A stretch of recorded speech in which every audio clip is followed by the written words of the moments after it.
I'm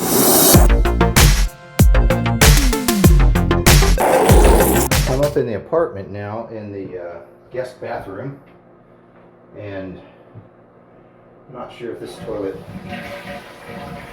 is turned on or not. Let's get the lid off.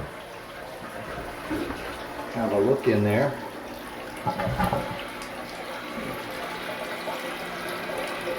So yeah, this toilet's on. You can see it has the old float setup, and what I like to do is put a new valve in it. But what I've got to determine is whether I can turn off the water or not. So down here at the supply valve, let's see if I can turn this off. It feels a little gritty and it's a little squeaky, but let's see how it does. Okay, so that's as far as I can comfortably turn it. It's a plastic knob, so you don't want to crank on it. I'll go ahead and flush it again. At this time, you'll see that should empty most of the way out. Now the flapper closed again, so I'll need to just empty out all that I can. So when you take this valve off down at the base of the valve, it's gonna, that's gonna be loose, and then it's gonna leak out the bottom of the tank. So you got about a ½ inch of water in there still, and what I'll do is collect that in a bucket, I hope, if all goes well. Here's my bucket. It's not too tall, good. The best way that I found to take the nut off of the bottom of the tank is with channel locks, and I'll show you what nut I'm talking about underneath here. And you can see this nut right here. It has little flaps, implying that you could take it off with your fingers. Let's see if that's the case. Yeah. So actually I don't need any kind of wrench or anything. So, okay, so when that's loose, it's not leaking yet. But when I pull the hose out, it's gonna all pour out of the toilet. So here we go. Okay, and the bucket just fits in there. So that's how much comes out when you just pull the feeder hose. Now when I pull the valve off in the top, actually that's where I need there's another, this nut is holding the valve in place. That first nut that I took off was just holding the feeder hose in place.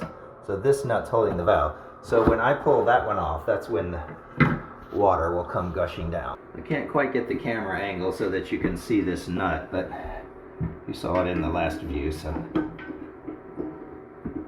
I'll just do that one.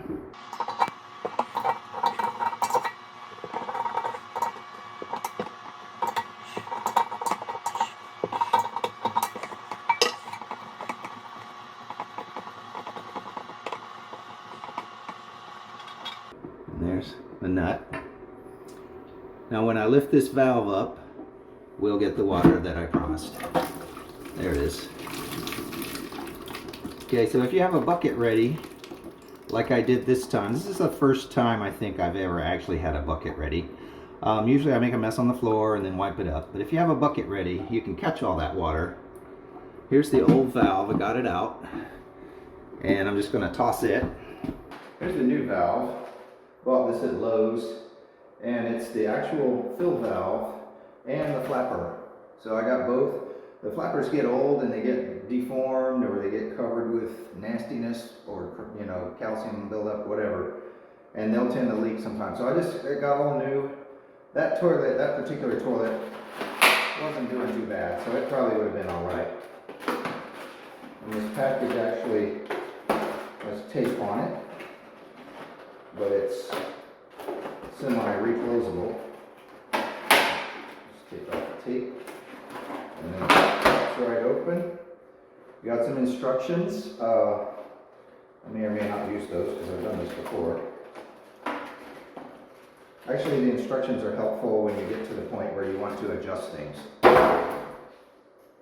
don't lose this. This is the little the fill hose. Comes off of here and goes into the filler part. So let's go put it in. The instructions want you to start with removing the old flapper. This one just goes around. This is like a L-shaped bracket, and it just comes out and turns sideways and then comes up off of it on both sides. And then this is just a barbed rubber connector. You can just pull that out and toss that. Then we have the new one, remove paper. That should be obvious, but it's not for everyone. The chain is looped around like that, and so it's got this little clipper. You just need to come out and unclip it like that. Okay, and then this one comes with these kind of connectors, which just snap onto those bars that stick out. So it's fully compatible. And then we want to connect the chain to the flushing bar with like a 1/2 inch of slack down there. So we're a little bit loose right now. So you have to pop that out of there and through there and get it loose like that, okay? And then you can hold the chain. There's holes in this bar here, so I'm just going to hold the chain at the last hole and let it go a little slack, and then it's this link right here that gives me about a 1/2 inch of slack. This is not super critical, and of course you can adjust it later if you're just so far off that it's not working. And then we'll pull the chain back down in there. Yeah, that's way more than a 1/2 inch, so let me try that again. So we need it a little tighter. I forgot this length, so you got to add this length in. So you might as well put the chain on there and then just hold it up there, and then you can pick the chain up to the bottom of the clip like that. And I want about this length right here, about the length of the pin actually. So we'll take the chain back off and put it through this link. Alright, feeling a lot better about this. Alright, that's about right, and you can just test it. I mean, you flush and it opens the flapper. It has to open it enough to allow the flush to hold it open. So that's what you want. And this one actually has some kind of adjustment for max and min flush. This one's already set to max. I'm just going to leave it on that. It's only going to flush as much water as is in the bowl at the most. But if you want it to flush less, you can turn it down to min, and it'll close a little earlier in the process of flushing. So that's just an option. Now that we've got the flapper situated, we can put the fill valve in. And this is adjustable. You turn it left to make it taller and right to make it shorter. And what they want is the top of this cap to be about 3 inches taller than this. Well, you can see from looking at it, it's about 5 inches, so I really need to crank it down a little bit. Try it again. Okay, that looks like roughly 3 inches. This is not an exact science. Toilet science is never exact. Okay, once you've got it adjusted like you want it, then we need to attach the fill hose. So this one is a little bit, it's tight on this end. So what I'm going to do is dip it in the water down there to make it maybe a little more slippery. And then you can just kind of twist it as you put it on. And just push it in there as far as you can. If you can, there's a little barb there, and if you can get past that, I think you'll be good. There's not a whole lot of pressure on this thing, so it's not a big deal. And then on the other end of this hose, we've got this clip, and same thing, you gotta push it past the barb. This is a little bit easier because it's smaller. Still not super easy. If you have trouble getting a grip on the hose, you can of course, get some pliers and use that to put it on. So it's up to you. So now that we have both of those on, we'll insert the fill valve in the hole here. And again, making sure it doesn't interfere with anything. And then attach the refill clip to the overflow pipe. So what this clip does is make sure that the water coming out of this filler is going right into the overflow pipe. And that, I believe, takes water down to the toilet. Okay, so we'll just put it right there right now, but because of the way that it's designed and this pipe is designed, there may be some interference and it may go splashing everywhere, so we may have to adjust this later. But for now, we'll just stick it in there. And then we can put our lock nut on. And there's a new lock nut that came with it, so we'll just put this one on. And you just screw it on the bottom underneath here. I think you can imagine what that looks like without me showing you. And just tighten it good and snug. Make sure this is where you want it. I think that's fine. We're going to have a little loop there. That's fine. Get it good and snug so that this rubber washer down here begins to squeeze.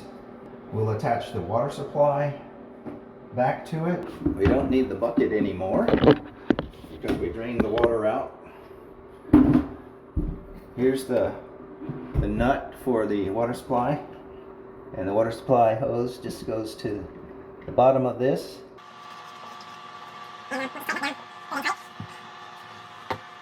And once we've done that, we can turn on the water supply again. I'm going to dry the floor first before I turn it on so that we can see if we have leaks. Alright, I've tightened this nut on the bottom here, and so now I can turn the water on.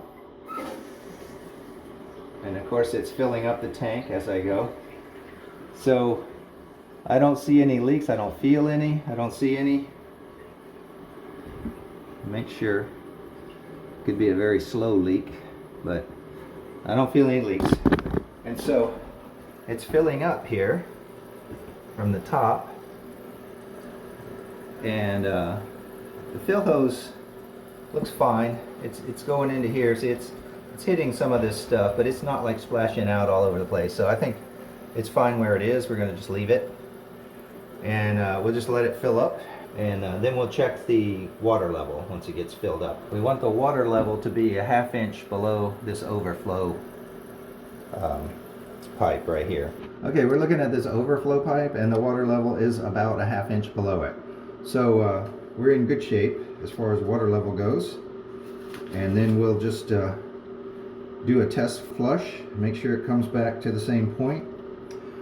If it's too high or too low, there's adjustments you can make. I believe on this particular one you can do a plus and a minus, but I'm happy with where it is, so I'm not going to make any changes. But let's go ahead and flush it, see how it does.